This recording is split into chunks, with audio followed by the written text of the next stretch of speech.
Pertemuan selanjutnya kali ini tentang perlakuan khusus pada tanaman ubi kayu, di mana perlakuan khusus ini biasanya bentuknya beragam tergantung keterampilan kita masing-masing, karena jenis tanaman ubi kayu juga berbeda-beda dan bentuknya atau lekuknya berbeda-beda. Biasanya di stek itu sangat mahal untuk tanaman ubi kayu.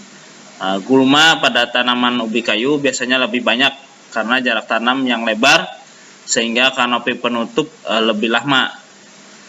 Biasanya sambungan seringkali patah akibat angin dan diperlukan penyangga agar tanaman tidak rebah. Selanjutnya pada penanaman ubi kayu, ini biasanya ubi kayu banyak ditanam pada lahan yang kering, sehingga saat tanam tergantung pola curah hujan. Biasanya umur 5-6 bulan adalah periode pertumbuhan cepat, sehingga ketersediaan air selama periode tersebut sangat menentukan pertumbuhan dan produktivitasnya. Oleh karena itu, anak-anakku semuanya perlu dipertimbangkan apabila air dalam periode itu cukup atau tidak untuk menghasilkan ubi kayu yang optimal.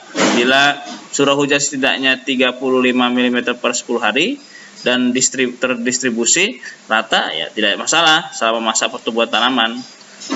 Kekurangan air menjelang akhir periode pertumbuhan sangat menguntungkan karena ada proses akumulasi karbohidrat ke dalam ubi yang lebih baik. Sebaliknya, bila air berlebih, maka pertumbuhan vegetatif ubi kayu subur, tapi hasil umbi berkurang.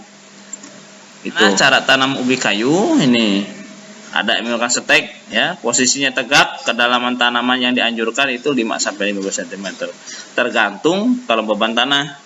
Apabila tanahnya kering, stek ubi kayu dianjurkan itu ditanam lebih dalam. Sedangkan pada kondisi tanah yang basah, stek ubi kayu lebih dianjurkan itu dangkal karena akan membuat stek mudah busuk. Namun jika dimaksudkan untuk diambil daunnya, stek dapat ditanam rapat secara mendatar agar tunas baru muncul dari setiap buku. Anjurannya cara tanam sebagai berikut, ya. Bapak jelaskan. Yang pertama itu pangkal stek dipotong rata atau diruncing. Pangkal stek yang dipotong miring akan berdampak pada pertumbuhan akar yang tidak merata. Yang kedua atau B, stek yang ditanam dalam posisi lain miring 450 derajat dan horizontal, akarnya tidak terdistribusi secara merata. Volume akar di tanah dan penyebarannya berpengaruh pada jumlah hara yang dapat diserap tanaman. Selanjutnya berdampak pada produksi umbi. Ada dua sistem usaha tanam, yaitu sistem tanam monokultur, ya, sistem tanam tumpang sari. Jadi ada dua tanaman dalam satu lahan atau beddingan tersebut.